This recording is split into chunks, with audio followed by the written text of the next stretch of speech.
Loving justice. Mm. I am a mental health educator, former clinical social worker, embodiment coach, um, and a practitioner of alternative dispute resolution, which is a fancy way of saying I'm a mediator. I do mediations of conflict in the community and workplace contexts.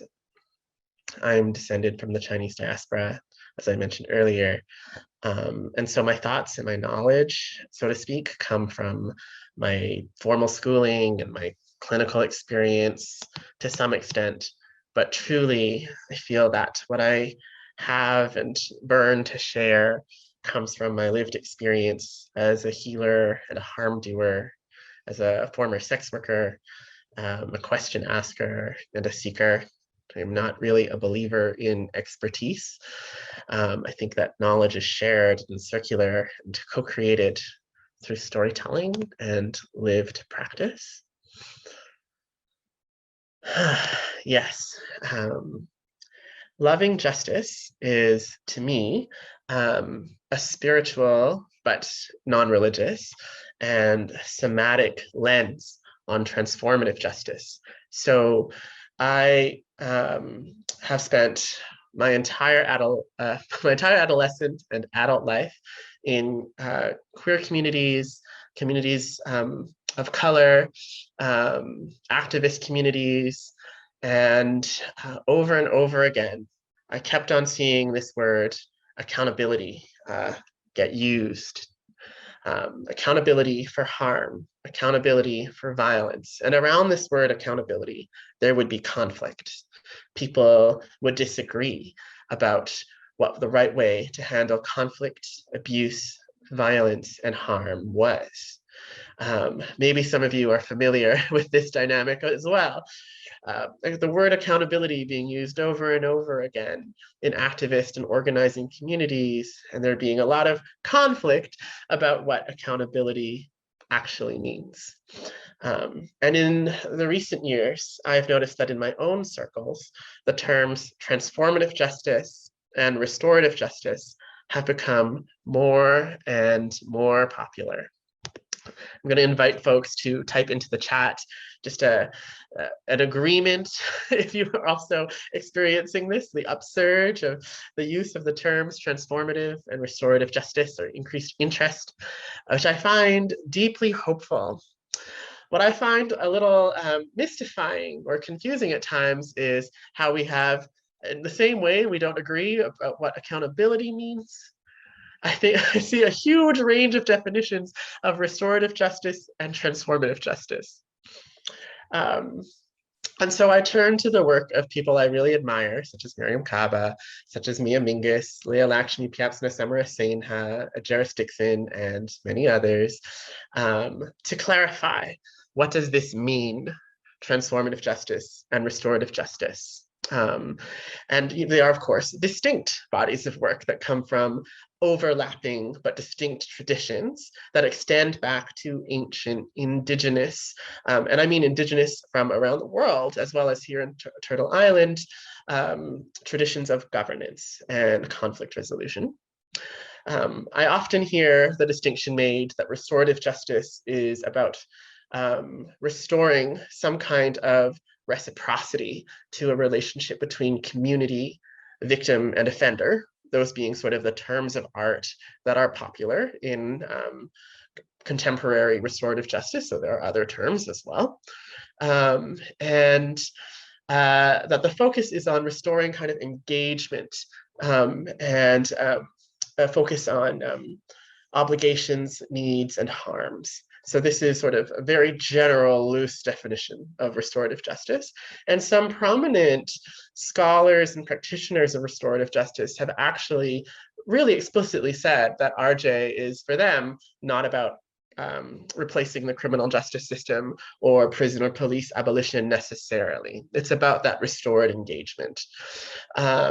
Whereas transformative justice is frequently said to have a specific agenda that aims at the abolition of the prison system and more generally transforming the social conditions that are conducive to harm.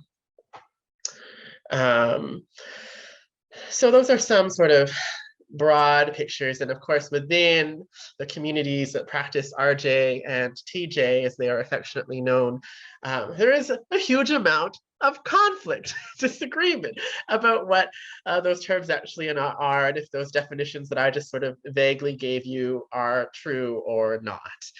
And these are all really important theoretical questions. I myself, whether in the practice of RJ or in the practice of TJ, I'm realizing that I am very preoccupied with what might potentially be identified with a third area of questioning, which is how do I get myself to want to do either restorative or transformative justice in the moment when I myself am in a situation of conflict, harm, violence, or abuse. So I actually love the theory of restorative justice as I know it and have read it. I love the theory of transformative justice as I have read it and as I know it.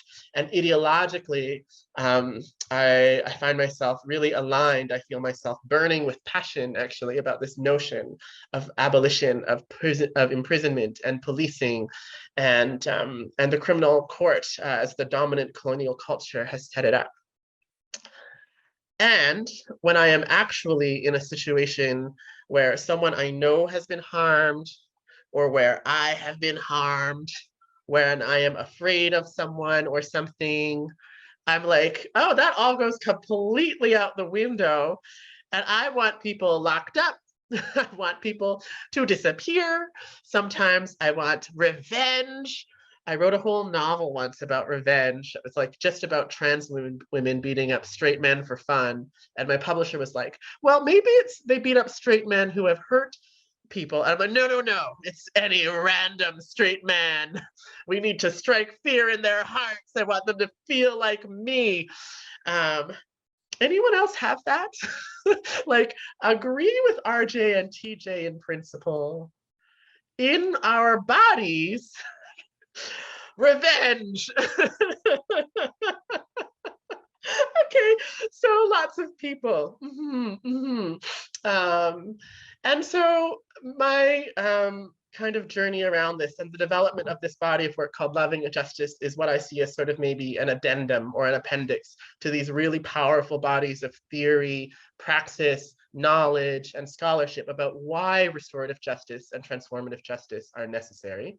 We know that the dominant colonial culture aims its policing and imprisonment disproportionately at bodies of color, particularly Black bodies and Indigenous bodies, particularly at migrant folks. We know that the prison industrial complex doesn't actually reduce crime, so-called crime, or intimate partner violence, or these other forms of harm that afflict our communities. That's very well documented. It's the wanting, like the actually being in our bodies and holding our remembrance of that I find really tricky, and that I sort of am doing this inquiry into. Yes. And I don't want to knock the revenge fantasy either. I'm seeing in the chat some like deep fondness of the revenge fantasy. And I'm like, yeah, let's have that. Let's not demonize our anger, because as Miriam spoke to earlier today, and as a meditation teacher, Lama Rod Owen speaks to really, really brilliantly in some depth, we need both love and rage. How do we do that in a way that furthers transformative justice and restorative justice thinking is the point of the Loving Justice framework. So I'm going to, going to not go into trauma just yet, even though it's on the screen, and just invite folks to think briefly about the kind of person that you want to be when you are doing TJ or RJ or conflict resolution, any of these kinds of attempts to be reparative around harm in communities. Like, you know, if you are at your best, your very best, and really doing transformative justice as an ideal angel of TJ or RJ or whatever it is you're wanting to do, what are some values that come to mind? And just type them into the chat if you would. Compassion, loving, kind, honest, clear, connected in relationship, accountable, open, expressive, curious, connection, humility, patience, grounded and able back to curiosity, dignity. They're coming in so fast, I cannot read them all, but they are very beautiful.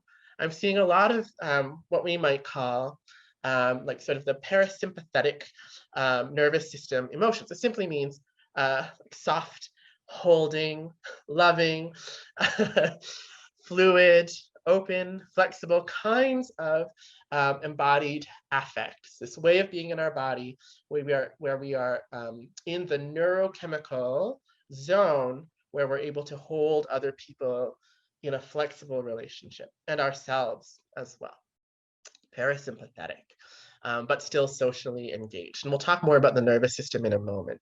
So no need to worry if you're like, that's jargon, I will explain it all. Okay, so now I'm going to invite you to think or to visualize a moment when you really did not live up to this archetypal angel of conflict resolution in your mind. Like a time when you just didn't do it. I am thinking of one myself. You really like where you know maybe you saw the the archetype in your mind and you were like, no, I choose the other way. Or maybe you didn't choose at all. It just happened. Okay. And if you can, if you're open to it, to notice what comes up through your body. What got in the way? And if you are open to it, type into the chat, what got in the way of embodying those wonderful values? Stubbornness, locked muscles, shame and fear, heated, withdrawing, desire to be right, anger, wanting to be right, exhaustion, fear, anger, rage, anger, frustration, fight or flight, boundaries crossed, buttons pushed, lack of trust, defensiveness, ego, betrayal, deer in headlights, fear, judgment, and many more. I didn't catch them all. Yeah. Yeah. And so something that I'm noticing as a unifying theme in all of these barriers are that what we are listing now is in large part, I don't think all of them, but most of them seem to do with something happening inside of us. So they're emotional or somatic. There's something that happens in here, in the container of the body, that prevents us from tapping into our ideals or our values. And of course, there are many structural things as well. I'm noticing fewer people kind of type in the structural things, but it's because I'm leading you toward the body. It's not any mistake of yours. But of course, some structural barriers to living out our values is that we are not taught how to do transformative justice in school. The criminal justice system invades wherever it can and takes over the policing of communities and supposed resolution of conflict. Engagement in open and honest accountability is really discouraged in a capitalist system where we have to worry about our quote unquote reputations in order to be hired. So there's all this systemic stuff as well that gets in the way. But the inner resources are what we're sort of looking at first today. And the inner resources are what loving justice is sort of directly aimed at. So loving justice cannot be complete on its own. It really needs these other structural parts as well.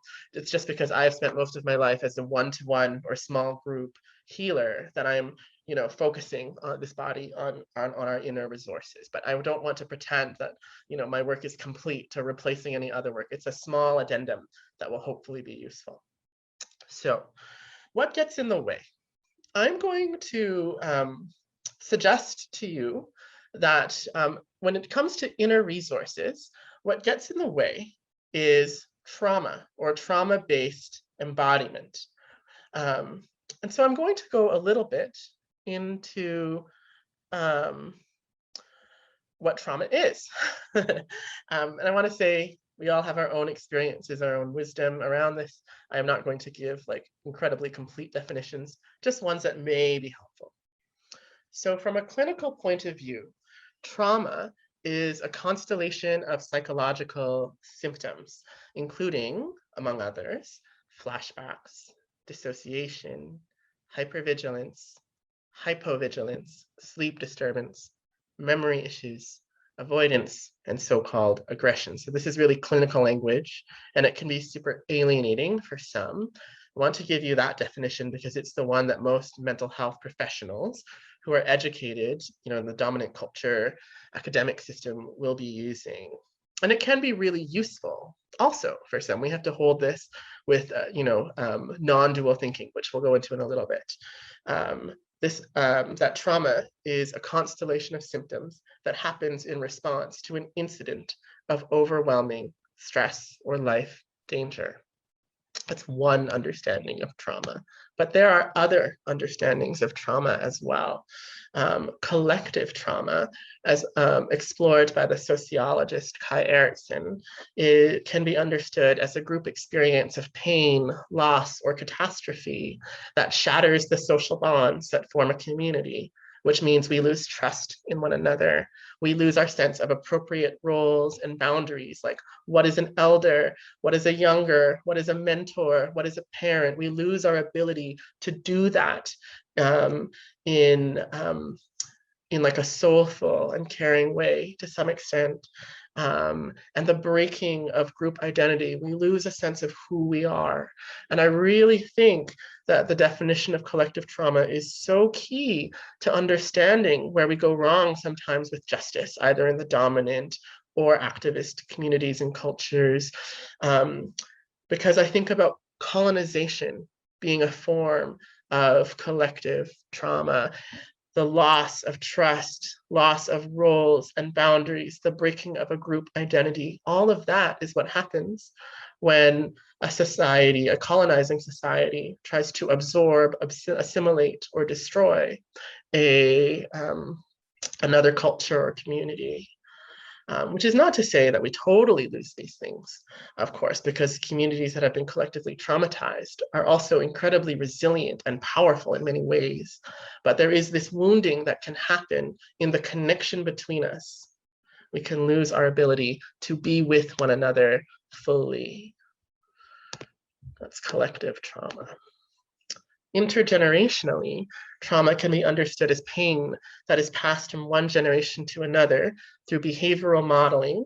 So that's when we watch people act in violent or distressed ways, and then we reenact that because what we see becomes our schema, the way we believe that we are meant to behave in this world. Through reenactment. So that is when the violence that is done to us, we do it to others.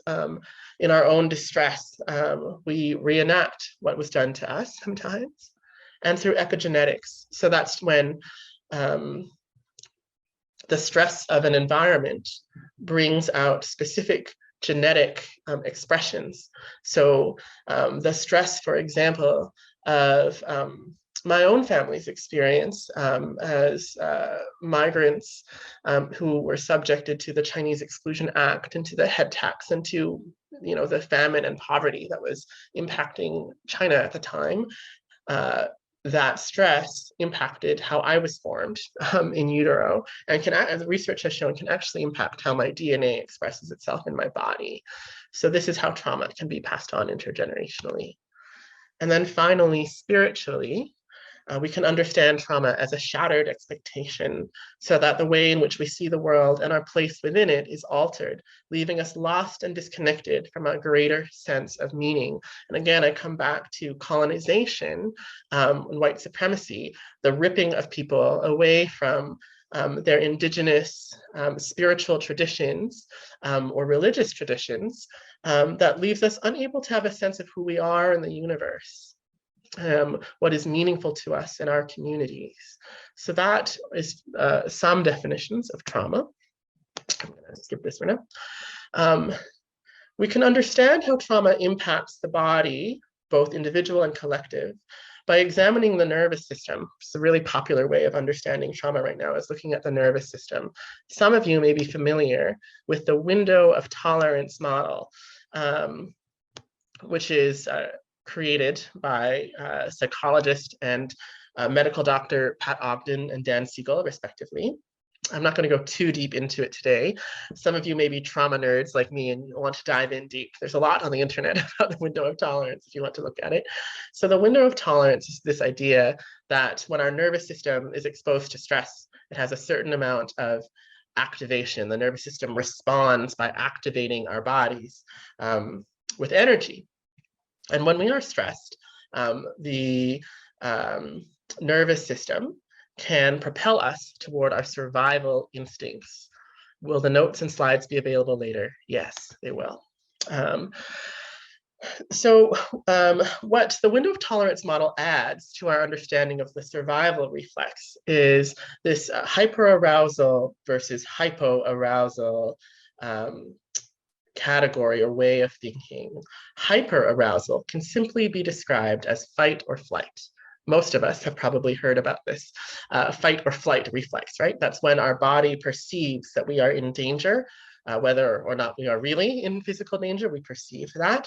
And so either feel this instinctive urge to run away, to get away from the situation, or to attack and destroy the threat. And this response that happens in the nervous system is automated or automatic.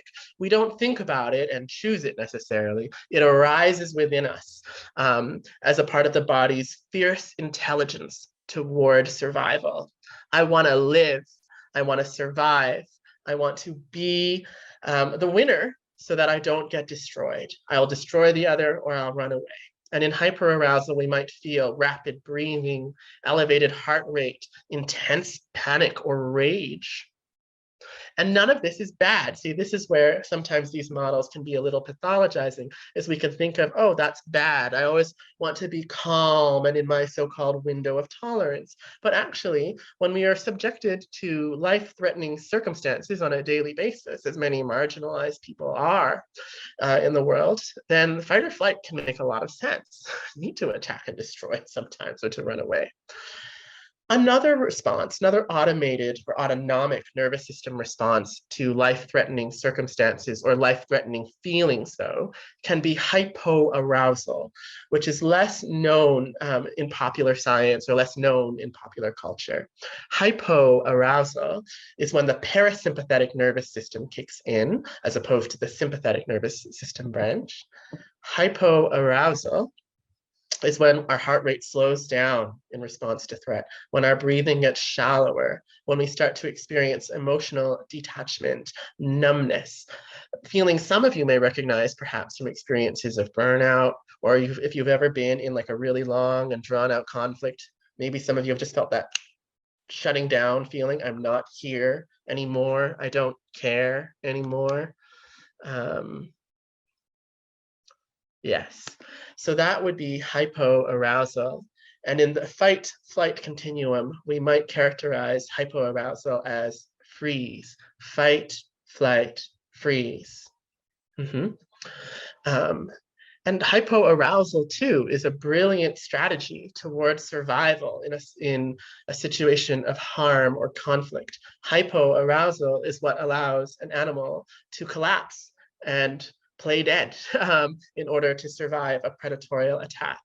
Hypoarousal is what allows many humans to fall asleep when someone is getting really, really angry at them and they can't run away. We might fall asleep and not be present for the intensity. Hypoarousal might be what allows us to turn off our feelings and submit to the orders of authorities that are enacting supremacy or violence against us.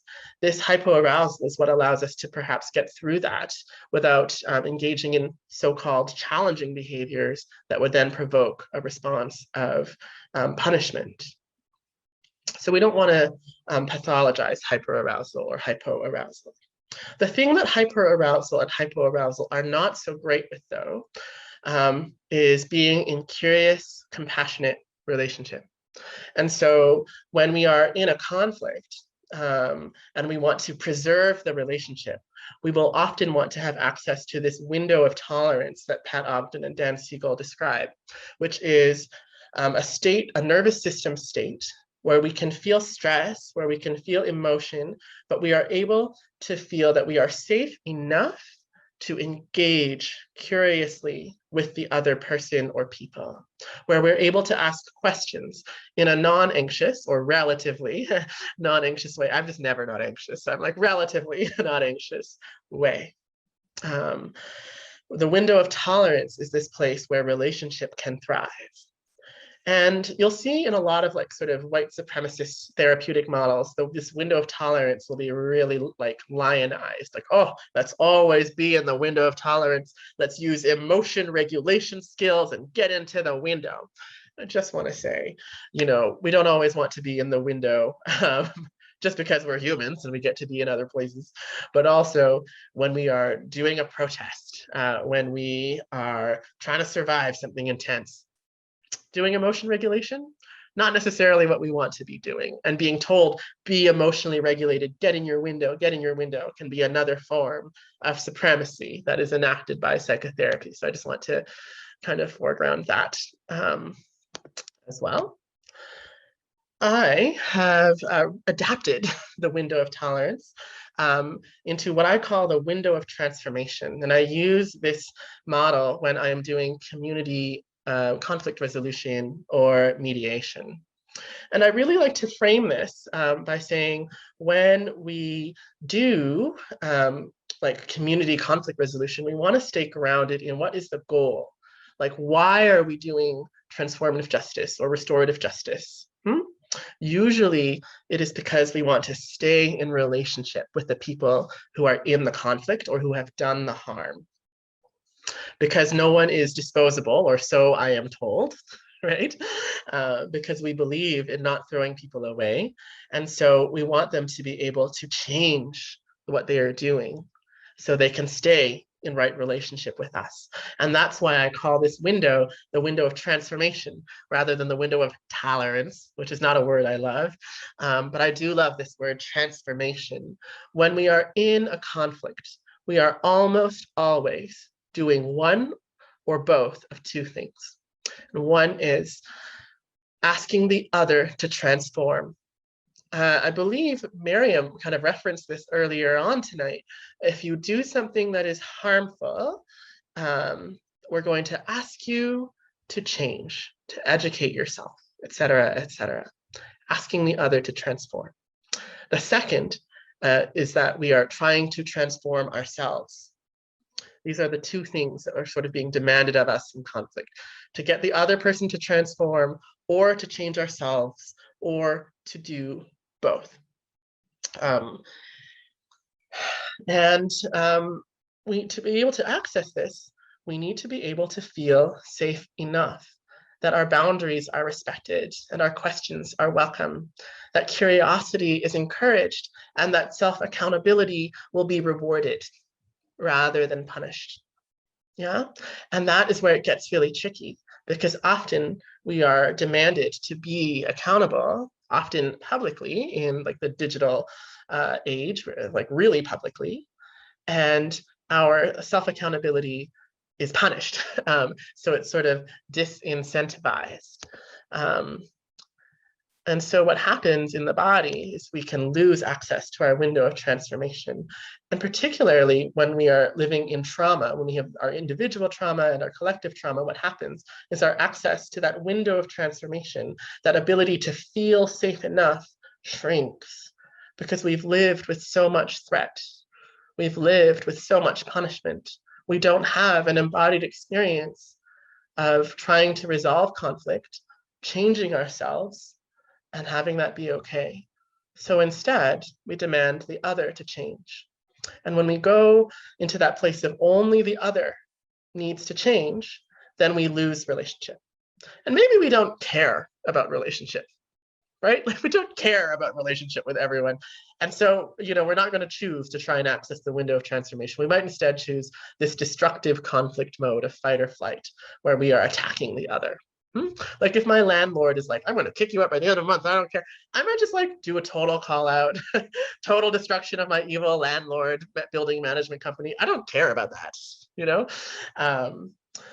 Or let's say I'm not going to win in court with my building management company because they have tons of money and tons of lawyers.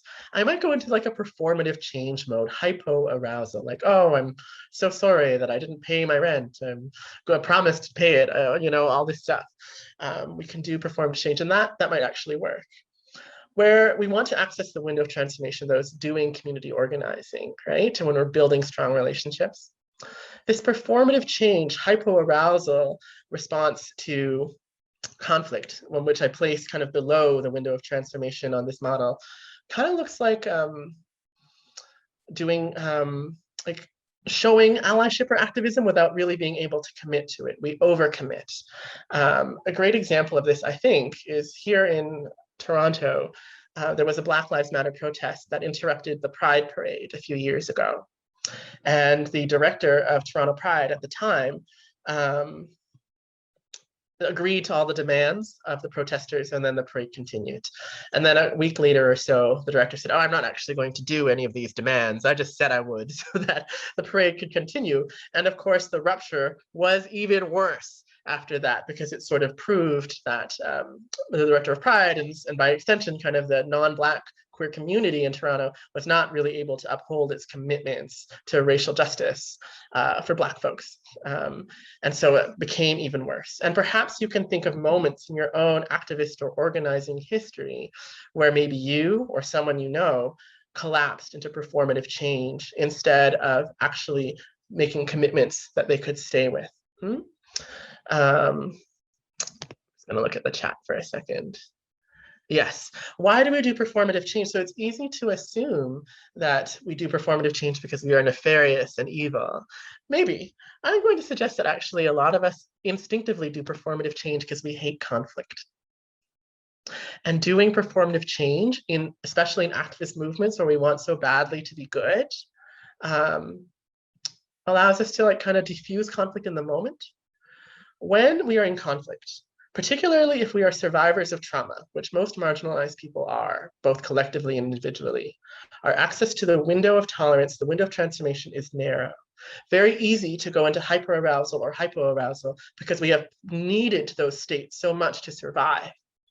And so in the moment of conflict, it's automatic, remember? We don't choose, like pulling your hand away from something hot when you've touched it. It's automatic to go into performative change or destructive conflict. And so it's very easy for me, for example, when someone is mad at me, to beg them to forgive me, to make any promise so that I can get this anxious feeling like I'm going to die, I'm going to die, I'm going to die out of my body, which is great and brilliant for like, the next 5 minutes, and absolutely terrible for my ability to make sustainable, durable relationships of allyship, because I'm prone to making promises I cannot keep.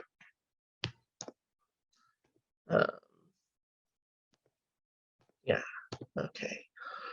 I think what I might do here is actually invite us to take a little break. Okay. Sometimes I'm like, what would we all be doing if we didn't need to constantly be pursuing justice? Probably spinning amazing jams and doing other things. Okay, so I'm going to invite us to take a breath and land back in the material. Window of transformation. How is all of that relevant to you? When we live with trauma, our own and collective trauma, it is harder to access the window of transformation because we have spent so much time needing destructive conflict, performative change, hyper and hypoarousal, that our bodies find it really hard to remember how to engage in transformation. They know really well how to attack, how to flee, how to freeze.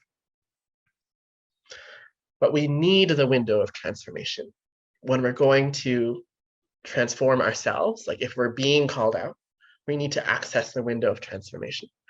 And when we are trying to create spaces for people to change behavior patterns that are abusive or supremacist or harmful, we need to know if we're really invested in creating ways of changing social conditions and replacing the prison system we need to know what are the conditions that are conducive to people finding their window so they can exit that place of harmful behavior patterns. Yeah. And it begins with ourselves, actually. So remember that time I invited you to remember? For those who joined late, I just asked people to think about a time when they did not do conflict the way they ideally hoped to. Remember? You were like, I wanted to be compassionate and curious. Instead, I chose revenge, which is me like lots of the time. It's funny because I'm like a conflict professional. I'm like, yeah, professional at getting into conflict. So I'm going to invite folks to reflect on this. The time you chose differently, or maybe you didn't choose, maybe it was automatic, like the nervous system is automatic. Did you tend toward hyperarousal or hypoarousal? Destructive conflict or performative change? Some mixture of the two? Fragility and collapse? Some mixture of the three? And type into the chat if you like. Hypo, I see. Yes. Hypo. Hypo, hypo, all of them, both, yes, mixture, but more on the hypo side, a mix depending on the situation, hyper, hypo, yeah. And I mean, there are gendered aspects to this too, right? People who are identified as men by the dominant culture are often encouraged to do this hyper-aroused, destructive conflict, and folks who are identified as women or feminized by the dominant culture are often encouraged to do hypoarousal, performative change, right? Yeah, okay. So now here's the big question. How could you have accessed your window of transformation in that moment instead? Or maybe as you think about it, you'll realize, actually, I didn't need to access my window of transformation. It was fine what I did, because sometimes it is. But if you were going to get into your window of transformation in that moment, what would you have needed? And feel free to share or not share that in the chat as well. Communicated my boundaries, curiosity, space, get out of my own feelings of guilt, shame, pause, lots of deep breathing, pause, more time, support, a rest, clarify. Yeah, so actually I'm going to invite us to practice this now. If you're willing, you don't have to be willing. Your no is as sexy as your yes. If you are willing, I invite you to think about that time that you chose not transformative justice, the time you didn't choose love. I'm thinking about this one from my workplace, a former workplace, and I'm just laughing because I was like, revenge. I'll make them afraid of me. Sorry. Anyway, think about that time. And if you're open to it, feel the feelings. Remember the echo of them inside of you: rage, numbness, panic, anxiety. Remember that. Let it come up. And now let us begin, as you feel the echo of that nervous system response in your body, to breathe slowly in and out through the nose. Long breath in, longer breath out.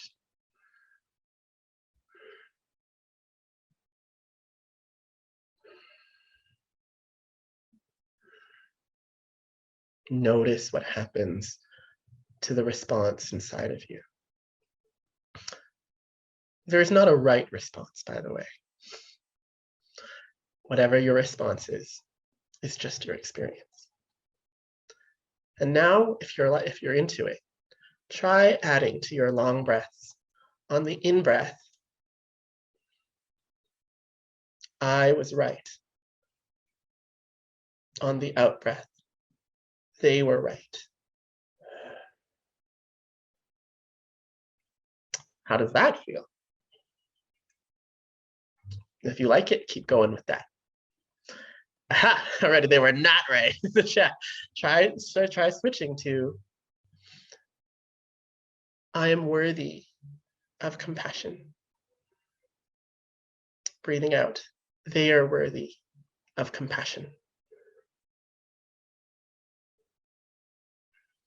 Breathing in, I am worthy of compassion. Breathing out. They are worthy of compassion.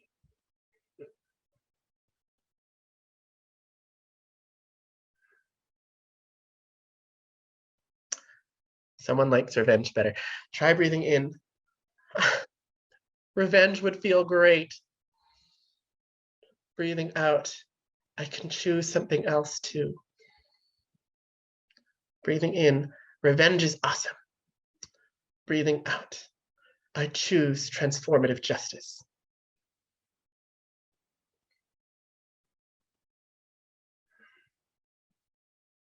One last one. Breathing in. I am so angry, or I'm so hurt, or both. Breathing out. Breathing in, I'm so hurt and angry. And then breathing out, I'm alive.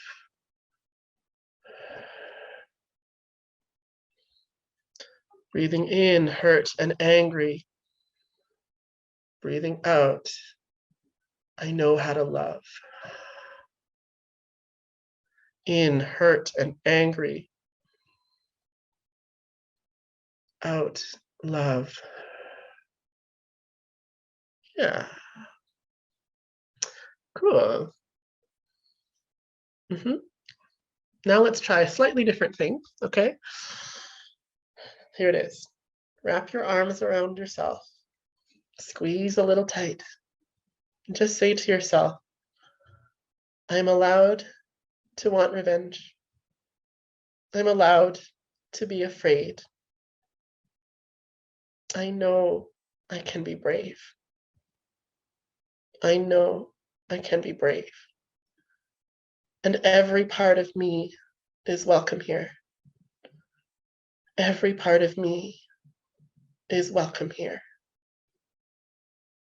And notice what happens inside. Yeah. Just typing into the chat. How was that for you? You don't have to, but if you want to, type into the chat. How was that whole thing for you?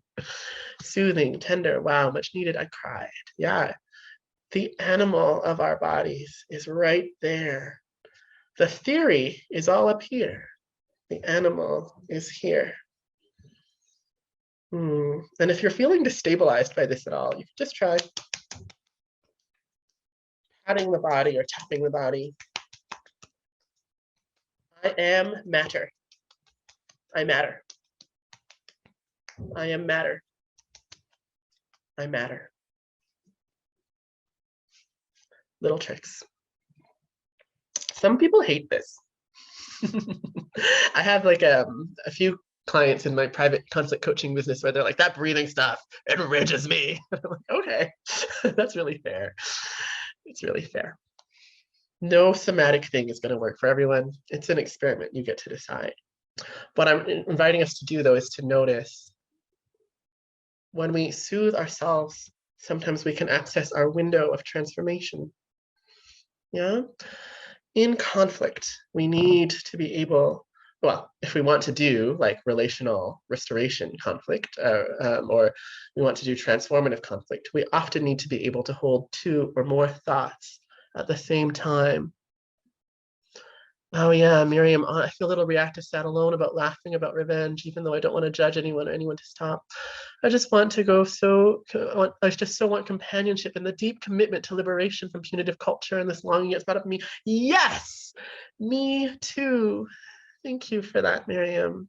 Yeah, more than one feeling at a time. Anyone else feel a deep longing to be free of the revenge and punishment paradigm? Yeah. Yeah. You're not alone, Miriam. I want to be free of it. Okay, let's be brave. Some of us who want to be brave, you don't have to be brave today. Does anyone long to be free of the revenge paradigm and still long for revenge at the same time? Yeah. Yeah. Yeah. So this thing is actually the whole of loving justice. In a nutshell, more than one emotion at the same time, more than one drive at the same time. And if you look at some of, well, when I look at some of the accountability processes that I've been a part of, and I've been a part of accountability processes as witness, facilitator, perpetrator, victim, survivor. It's just been a weird thing in my life.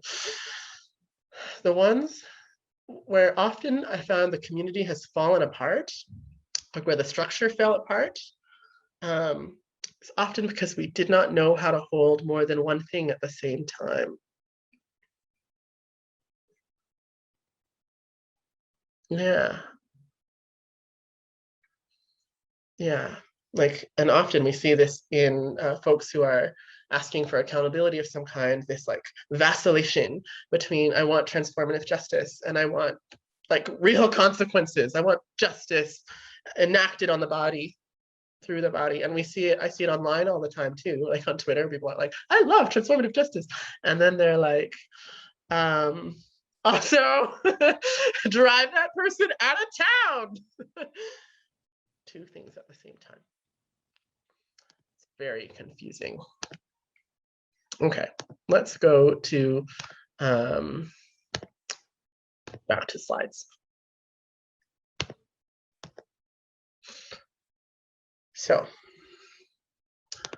when we are doing conflict resolution or justice for harm and abuse, I want to be really clear that these things often need to be separated. Like conflict is different from abuse most of the time. And those are, we often need very different processes to resolve conflict and to address abuse. It's very important. But either way, like in the situation of conflict and abuse, we need others to help us. I think some folks typed into the chat, I needed a friend or I needed a community to get into my window of transformation. And I think that is really on point to somatic theory, again, which says, in order to feel safe in my body, I need to be around other people's bodies that feel safe to me. And that thing we did where I was like, does anyone else feel this longing to be free of the carceral thing? And a bunch of us said yes. That's co-regulation. Fancy word for we're feeling together. We are in the feeling together.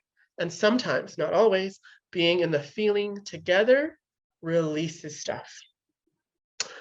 When we are babies, and actually throughout life, when we are babies and throughout life, when we are distressed, we cry, either real physical crying or internal emotional crying.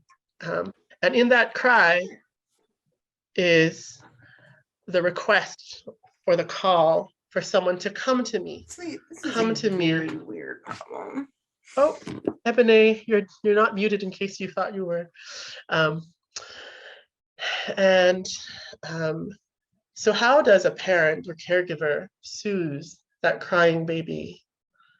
Well, many ways, but often the caregiver holds the child and says something in a soothing voice. Or sometimes they show the child emotion, the same emotion, but with safety inside it. You're so sad. Yeah, you are so sad.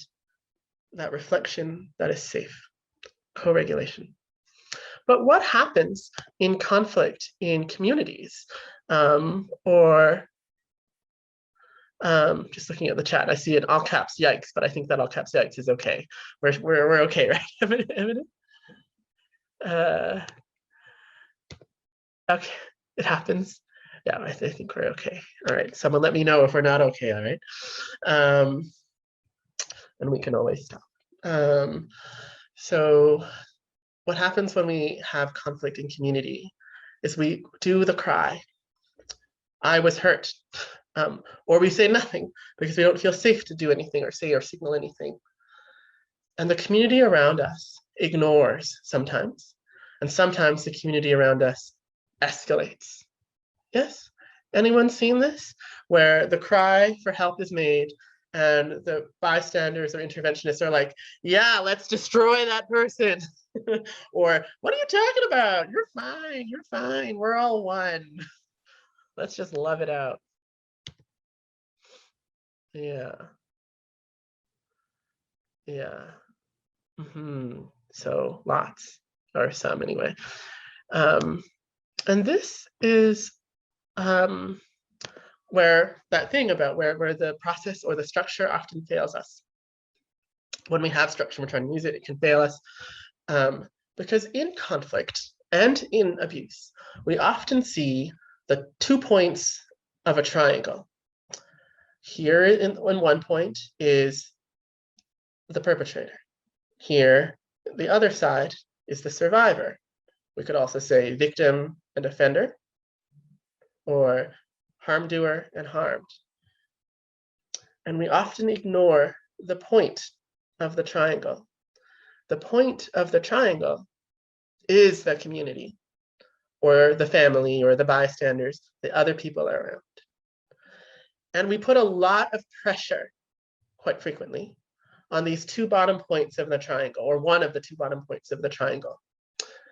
Be a good survivor. Believe in transformative justice. Stop asking for revenge. Or be a good accountability seeker. Say the right stuff. Accept your consequences gracefully. Do it, do it, do it. And very little attention is paid, often, to the point of the triangle. The people who could do co-regulation. People who its job is to hold the structure.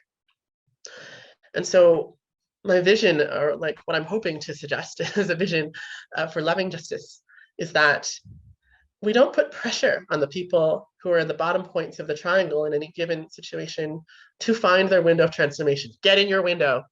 Not about that.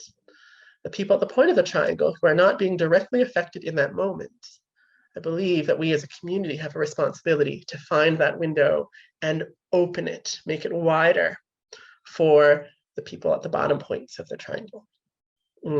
Sometimes that's attending to the safety needs of a survivor.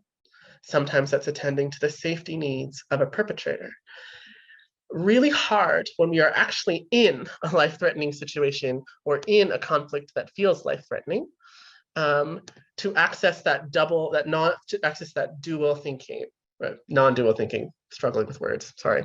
Like if someone is actively misgendering me and calling me a man, which is this conflict I was thinking about when I was like, when did I not choose love? It's really hard for me to be like, well, I could want revenge, but I believe in TJ.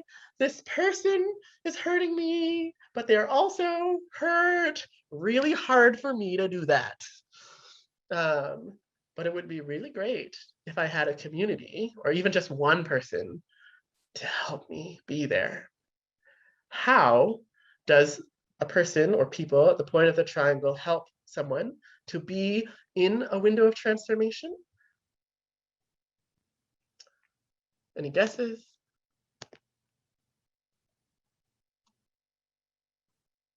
How do we help people be in a window of transformation? Holding space, soothing, listening. Co-regulation. Remind them of their values. You got me at the edge of my seat. Well, all of the answers are correct, I think. But the simple one is be in your own. Be in your own. Which is where practice really comes in. We can help other people be in a window of transformation by being in our own.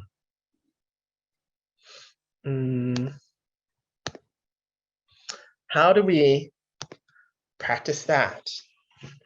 I really believe deeply in the power of the lineages that I come from, or like part of the lineages that I come from. I am of Chinese descent, and part of my lineage is Taoist Part of it is Buddhist, part of it's also evangelical Christian, which like, complicated relationship with that. But embedded in the contemplative lineages of Asian embodiment practice, like Buddhism, some forms, some other forms of religious practice. I know Buddhism is the best one of them, so I'm just going to speak to that. There's a deep practice of non-dual thinking and holding multiple truths. So really, that thing we did with the breathing, remember? One in-breath, out-breath. The in-breath is one thought, the out-breath is an opposing thought. Very simple form of meditation that allows us to practice holding more than two thoughts at once. And we can do many different kinds of practices, meditation, conversation, consciousness raising, journaling, our own spiritual practices that allow us to expand our body's ability to hold more than one feeling at a time. Hurt people, hurt people. Good people, hurt people. I have been hurt. I've hurt people. I want to be forgiven. I don't owe anyone forgiveness. So meditating on our own, or journaling on our own, or doing any kind of solo practice is one thing, but also just talking about these concepts, just talking about them with other people who are thinking about them with the same sincerity or same authenticity is a whole other layer of expanding our capacity. It's really hard to hold two intense opposing truths in our hearts by ourselves. When we share, when we co-regulate, it becomes much easier to do.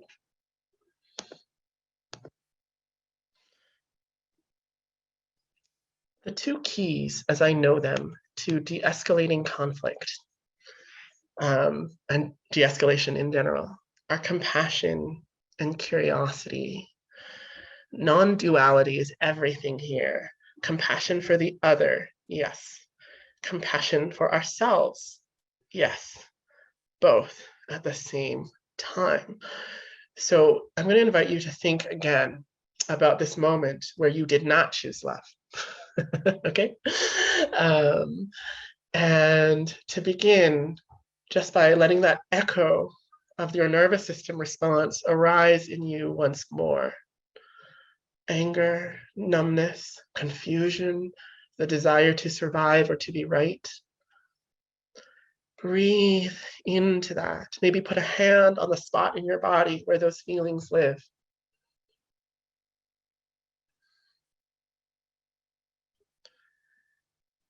And repeat this refrain, if you like, to yourself. Every part of me is welcome here.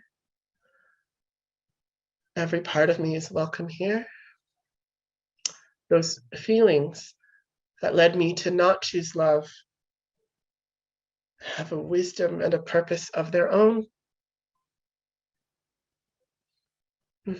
Really giving yourself that compassion, as though you were speaking to someone who wasn't you, because it is often easy to give compassion to people who are not us. There was a reason for what I did, even if I don't like what I did. I could not have been a different person in that moment, though I really wish I could. But there was a real reason. And then if you're into it, extending your mind to the other person or group in that conflict. Compassion for them. This is tricky, right? But maybe there was a reason for what they did, even if it was a bad reason. Maybe they were experiencing the life-threatening or supposed or apparently life-threatening surge of conflict in the body. Maybe they were misled. Maybe it's trauma reenacting itself, hey? Compassion. And if we can't find any reason, maybe we could just try, they're human. They are human. they're a human. Feeling compassion for the other person and wondering if we can, why? Why did you do what you did?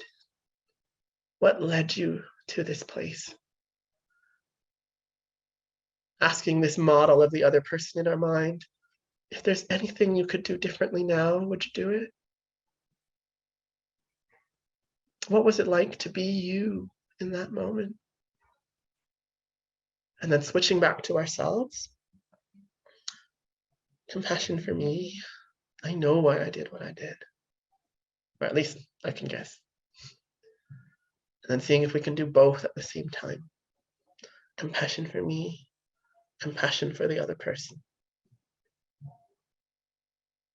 At the same time.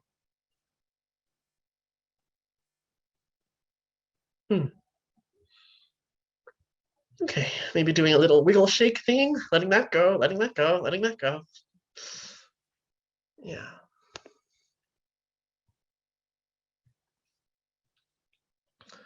How is that? If you want to type it into the chat, feel free. This is like sort of a variant of loving kindness meditation from Tibetan Buddhism. Loving kindness meditation in a classic form looks quite different from this. But like an applied version is what we did just now. Like a very quickly applied version is what we did just now. Yeah, okay. Okay. Probably should have picked a less distressing event, but it was helpful. Yeah, sometimes we need to pick less distressing events. Yeah, it may get better with practice. Yeah, so actually it's really hard. This thing is not an easy thing to do. We cannot do it in just 5 minutes for the first time, usually. But then again, could you ride a bicycle in the first 5 minutes you tried? Could you cook a 4-course meal the first time you try? I still can't do that. I've tried many times. In neuroscience, there's like this like quippy little saying, what fires together wires together is this fancy way of saying when we practice stuff, there are neural pathways in our brains that get built. We have a lot of practice as traumatized communities and individuals of living in the life or death space, which says they're bad or I'm bad, just one. And very little practice often at, well, I'm bad, but I'm also kind of good. They're bad, but maybe they're also kind of good. We can do this at the same time. And the more we practice, the quicker it becomes, right? Like, I bet some of you now can ride a bike without thinking about it. I bet some of you can cook a 4-course meal, barely thinking about it. The more we practice, the easier it gets. It's a physical skill. And to help us with this physical skill, we can sometimes do these like fun little exercises. Maybe they're not that fun. So this is polarity mapping. It actually comes from the corporate world, which I don't love. But hey, if we can steal tools from the corporate world to use for transformative justice, why not? So the way the polarity mapping model is like this, works is like this.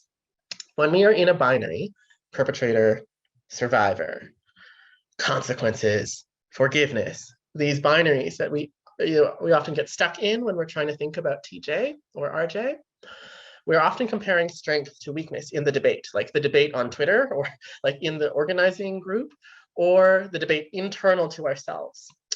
Whenever we are in conflict with others, we are usually also in a conflict with ourselves. We compare strength to weakness.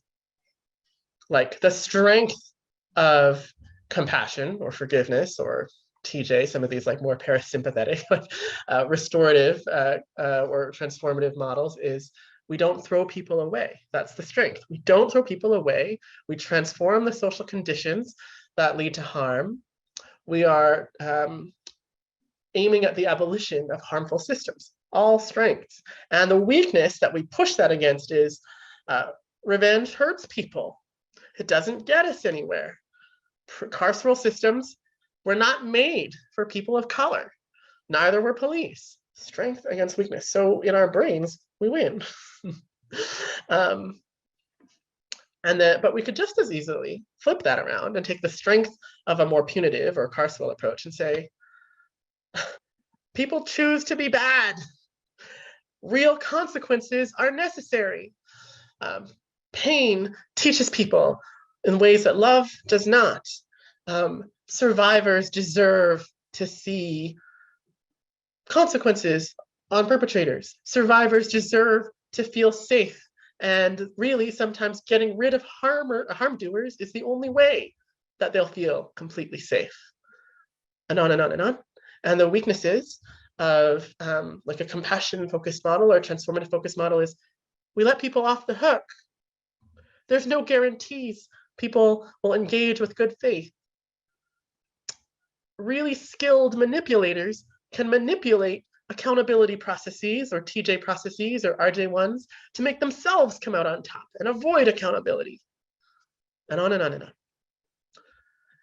When we're holding like an expanded heart, and we really do this practice of looking at one truth and another truth at the same time, we can compare strength to strength and weakness to weakness. And then when we are designing our real life interventions, we can intermingle them, knowing what we are doing. So an accountability process probably should include like a strong measure that prevents harm from happening, like someone in a position of power who abused that power. Maybe let's remove them from the position so they can't do it again, at least not right away. But also a pathway for this person to continue to make a living and have a livelihood, to see other humans and feel that they're able to access their window of transformation. When we're thinking about survivor-centered models, mingling of strength and strength is, while survivors should get to lead, there's like a power to survivors' voices. And also, not everything should be put on the shoulders of a survivor, because that's too much responsibility for someone who is living in the bottom point of the triangle. Yeah, intermingling. We can actually use the, I really encourage actually writing down the words into a polarity map when we are designing interventions or when we are having a debate, because there is something different about the embodied practice of writing things down or like talking them out instead of just being like, yeah, I'll compare strength to strength, actually getting really specific. It can be really helpful. This is the last piece I'm going to present of the model, and then we'll go to questions and wrap up. A loving justice framework. So I just want to say that I don't necessarily think that these 4 values, courage, honesty, and kindness, are like the values everybody needs to use. Why did I come up with this model or this framework?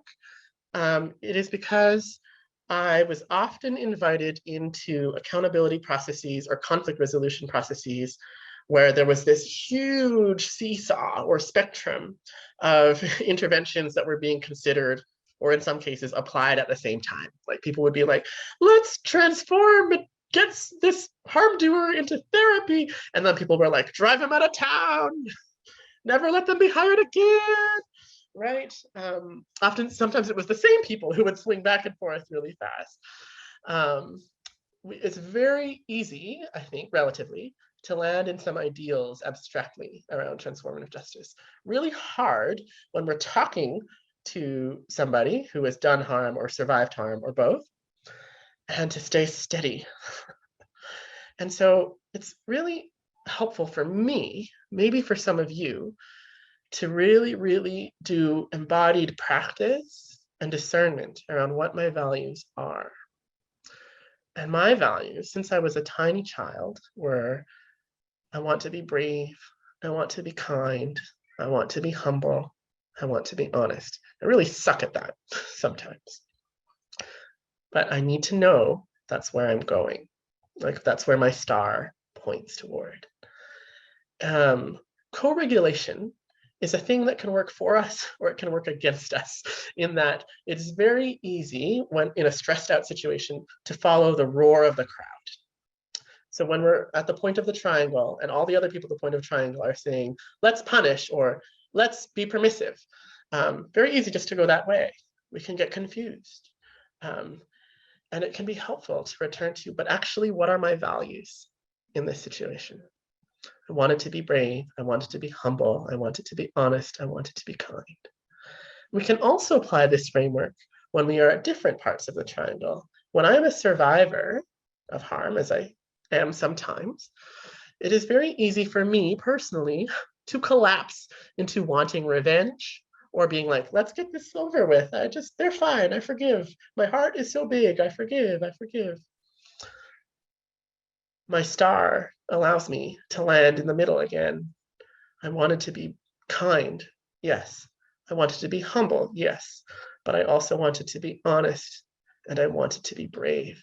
And so that means not going into this like performative change. I'm fine. Destructive conflict, kill them.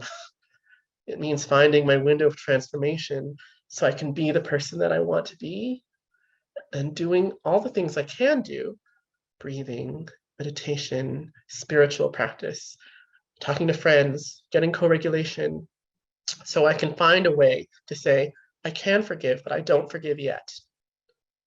I'm going to be brave and say, I need you to change something you are doing. And kind enough to be like, I don't need you to be destroyed this moment. And when I am in a point of a triangle that is like the perpetrator harm doer point, I come back to my star because it can tell me pretty much the same things. Brave enough to accept that I've hurt someone, humble enough to try and take accountability the way I can, to give up certain things if I need to give them up in order to do work on myself. Kind to myself as well. All of these kinds of things. So I encourage folks to find your own star. And if you want to, you can just borrow mine until you come up with one that's better for you. But I like the simplicity of there being 4 contemplative questions, or like just a small number of contemplative questions. Is it honest? Is it brave? Is it humble? Is it kind? Not technical questions, because other people can actually do technical pieces better than I can, explain them to you better than I can. But these questions about who do we want to be? And we can do this individually, and we can do it as a group as well. This is the loving justice framework, kind of focused on ethics and accountability process. So specifically, this model is for people who are trying to facilitate accountability process or conflict resolution. So really, this is specific to the top point of the triangle of conflict. For those who take on the role of facilitator, imperative ethically that we do not confuse the conflict in front of us with the conflict in our hearts. Imperative that we are not trying to unconsciously get our own needs met from past experiences of conflict or abuse in our facilitation of other people's experience of conflict or abuse. And this is a trap that is easy to fall into because these situations often inflame us with or trigger us with our own traumas in the past. Co-regulation and access to like supervision and transparency and consultation are key here, I believe. Because it is not, I don't believe it's tenable to demand of people who are in the survivor point of the triangle that they hold up the piece of transformative justice that allows us to create safe situations for perpetrators or harm doers to change. And perpetrators and harm doers are just not likely to hold up that part of the process. So it falls to us to ensure that the process that is in place is in line with the ideologies or the values that we want to bring as facilitators and the values of the community that are stated. Often when doing conflict resolution for like a group of people, and there's like 2 or 3 people who are in the middle of the conflict, it can be helpful to like do some work with the whole group to actually get a sense of like, what are these values that we want to stay true to, and reminding ourselves of that can often help to decide like what way is the process or intervention going to go. 7 steps for trauma and conflict management. I mean, I'm not a big believer in these like 7-step things, but I made one just in case People needed it. I only don't believe in them because I think they're hard to remember. So if you want to use this, like maybe like print it out and like fold it up and keep it in your wallet or something, or oh wait, no, that's analog. Keep it on your phone. Keep this on your phone. And the steps are just this, like anything like to stop and take time to slow down. Oh no, sorry. Get to see, sorry. To get to safety, to self-soothe. Remember the breathing, the hugging, the tapping, the holding, co-regulation, seeking connection, right? Co-regulation, bringing in people, seeking resources, frameworks, models, organizations, money, seeking resolution. If we want resolution, we don't have to seek resolution, but if we want to, reaching out to the other party or asking someone to do that for us or with us, and then staying curious and compassionate, staying kind to myself and the other person, and keeping myself open to new narratives, understandings, and possible solutions. And like any good like numbered step model, we can slide back and forth on this model. We can skip certain steps or go backward to certain steps. This is just sort of an easy use tool. Okay. The sacred layers of loving justice. I don't think we have time to do the full exercise, but I will just like describe it to you. When we are in a conflict and our nervous systems are activated, we go into that destructive conflict, performative change, fragility place. Very easy to lose sight of all the layers of the humans involved in the conflict. Even when we're at the point of the triangle, we're looking at the people who are in the bottom 2 points, very easy to lose sight of all the layers. Very easy to see just the role a person plays, their mask. Very easy to see maybe just their shadow, the bad parts, the parts we do not like. Much harder to see their inner self, all like the little needs and values and hopes and dreams that led them to their actions. Very difficult indeed to see the spark of human sacredness inside of them. And this is why I call loving justice a spiritual model. It's not about belief in a God or like a religious system. It's about choosing to believe in other people.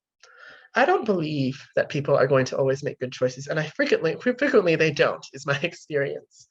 I choose to believe that every human being is sacred. There's something sacred about them, which means that my own practice is to do everything I can to create inside myself the capacity to not dehumanize, even when they are dehumanizing me. I imagine this as like a flame at the center of the soul or in the core of the heart. I imagine that everyone has a flame of sacredness in the core of their heart, no matter what terrible thing they have done. And I mean like the most terrible things that we can imagine. I choose to believe there is that flame glowing in the center of their hearts.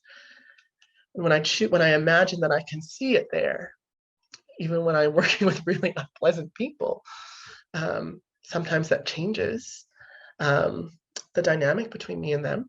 And I try to remember my own flame is always there too, no matter what terrible thing I have done. When we remember this, we can invite our best self into the picture, the person we are when our values and our actions are aligned. We can invite our best selves to the table. We can invite their best selves as well. It's the best self that is capable of transformation. So we need that part to be around. And when we believe in it, I believe it's more likely to show up. Okay, that's the end. Yeah, okay. I think it's Q&A and wrap up now, right?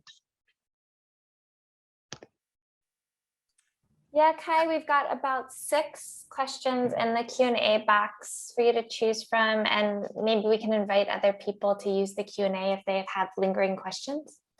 Absolutely, absolutely. I'm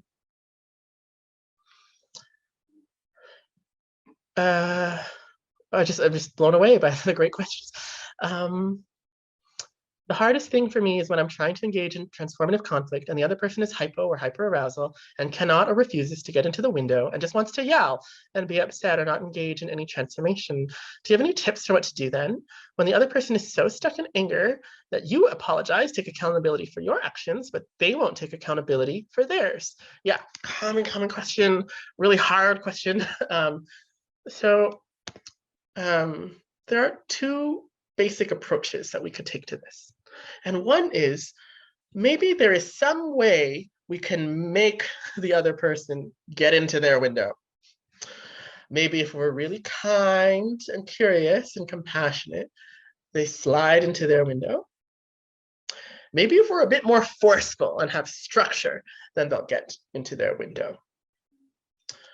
That's one approach. The other is I mindfully accept or soulfully accept. I can never control what goes on inside of a different human being. I actually have no control over that. So I can do my part. I cross my half of the bridge, get into my window, take accountability for what I can, express my boundaries where I need to, and then I wait for them to meet me in the middle of the bridge. And the terrifying, terrible thing about human beings is we do not know if they are going to cross the bridge. Maybe they will, maybe they won't. So maybe we can do a thing where we leave a little gift in the middle of the bridge. The gift is our boundaries and our accountability. And we're like, yeah, you'll come get that when you want. And then we move on with our lives as best we can. Those are the two models. And actually, this is one of those times where we have to do non-duality. I actually have seen both of those models work. We're like, oh, I could maybe get the other person to change. I can never get another person to change. I have to do my part. So non-dual thinking around that. And just actually see what's working in the moment, right? Notice in our bodies is trying to get the other person to change through forcefulness or compassion. Is that harming me more? Maybe I should give it a break. Or, am I actually really called to see if I can help this person change? Maybe I should try harder. So that's kind of, what I would suggest there. Second question, what does attached cry mean? Someone else had this question in the chat. Yes, so remember that thing we were talking about where the baby cries and we, in the cry is this pulling of other humans in. So that's the attached cry. If we look at it somatically, the theory goes, when our nervous system rises in distress, the first human instinct is usually to cry or ask for help. So the baby cries, the child cries, and an adult, the attached cry is did you see what they just did to me? Or we go on Twitter and we're like, this horrible thing happened, right? That's the attached cry. And we are seeking co-regulation of other human beings to come to our aid and make us feel safe. That is the attached cry. Yes. In some of us, we have learned through experience that our attached cry will not be attended to or it will be punished. And so we skip the attached cry. Some of us, when our nervous system rises into distress, we go directly to fight or flight, or we go to freeze. And we try to deal with it on our own because we learn that co-regulation cannot be trusted. And so these are sort of the ways that attached cry can work out in the human body. Yeah. I'm wondering if you have any tips on doing exercises on compassion for people who have harmed us, with folks who are extremely traumatized, have a history of being gaslit, / constantly asked to empathize with their abusers as a strategy of minimizing their experience. So many survivors I know have been disposed of and have never even known the punitive culture of canceling all abusers. How do you suggest we have a conversation about TJ with them? Yeah, well, I actually find that people who have been so gaslit often have a deep wisdom of their own. Survivors often have this deep wisdom about compassion all on their own. And where I would start is not doing anything that's trying to perspective take, because the experience of being gaslit over and over is actually a perspective taking. Already they have that skill. The skill that often needs to be fostered and loved and held in radiance is the anger skill, right? Or the boundary skill. That's not okay. you can't do that to me. I'm allowed to be angry. I'm allowed to want revenge. So, when we are doing this kind of work in community or in therapy or, other kinds of human to human work, we want to create a lot of space for survivors to have that anger or any sense of, what you did to me was not okay. When we can reclaim our own experience, which is the compassion for self piece, then we can loop back around and weave in compassion for the other. Does that make sense? Hopefully.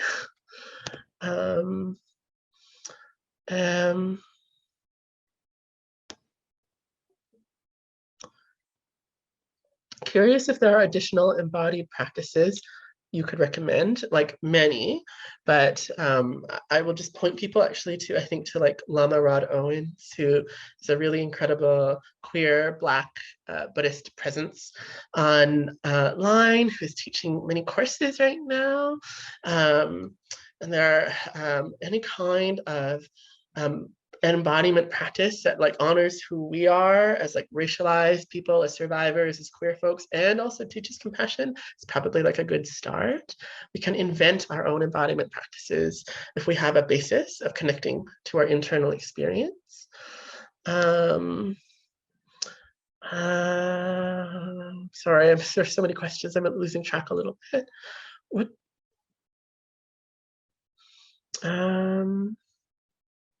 How do I respect my own boundaries when I love the perpetrator so much?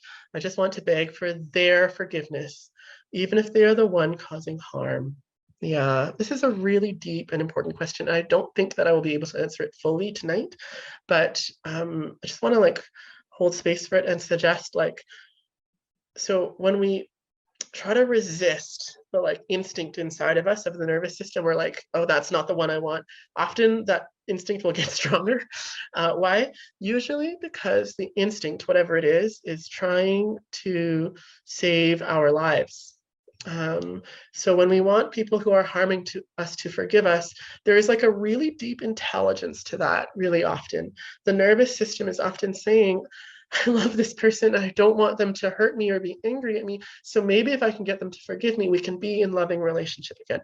And that actually is crucial to survival for a lot of people in a lot of situations.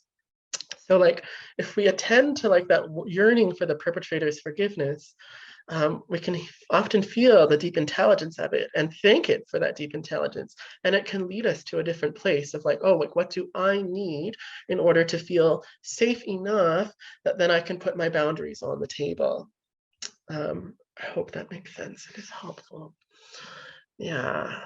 Maybe I'll just answer one or two more because I know we are coming close to the end.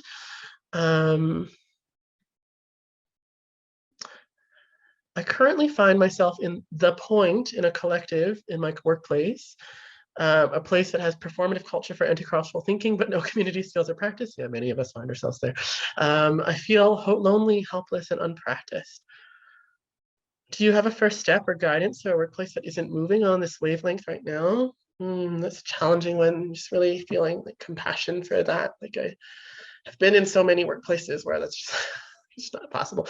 So if we like contemplative practice can help us to understand like we simultaneously can be like champions of change in the systems we live in, and also as one individual are not capable of doing that change all on our own, or also it's not all our responsibility all on by ourselves, right? So we can hold that in non-dual thinking. Workplaces can, I would suggest like bringing in people who are practitioners to lead practices around policy change and procedure change. Leadership, having the involvement of the leadership of a workplace is really key.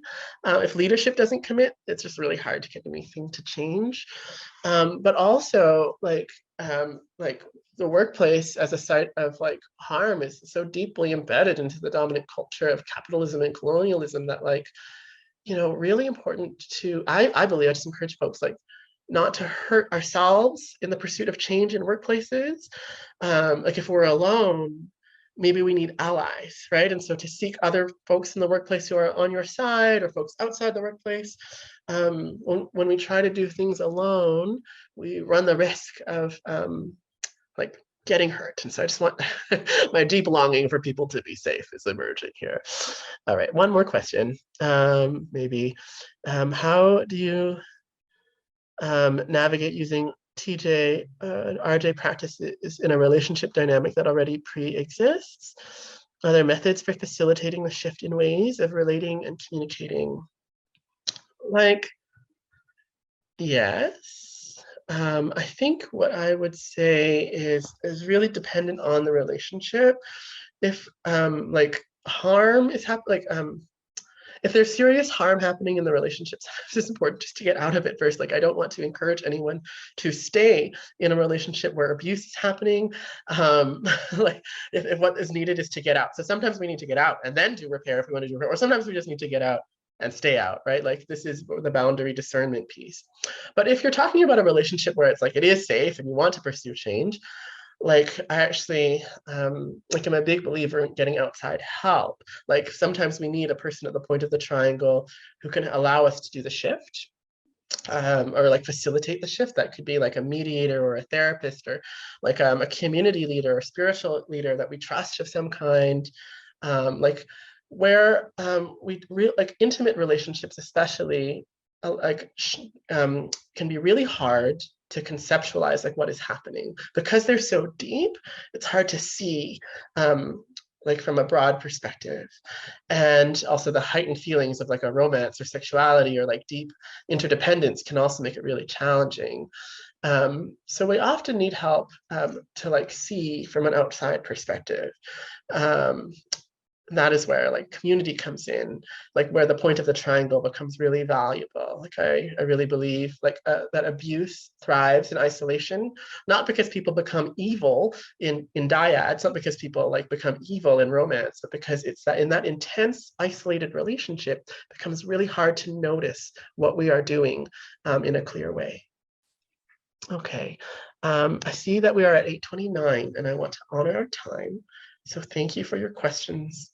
Thank you so much to Project Mia and all the organizers, to our captioner, to our wonderful ASL interpreters, to everyone who did work, labor to make this happen. I'm just so deeply grateful. Please take the tools that might work for you, adapt them, share my images. Don't bother to pay me or anything. Like I really mean, like don't try and get me to sell them to you. Just use them for free. I mean them to be free. And yeah, and leave what doesn't work. Thank you so much, everyone.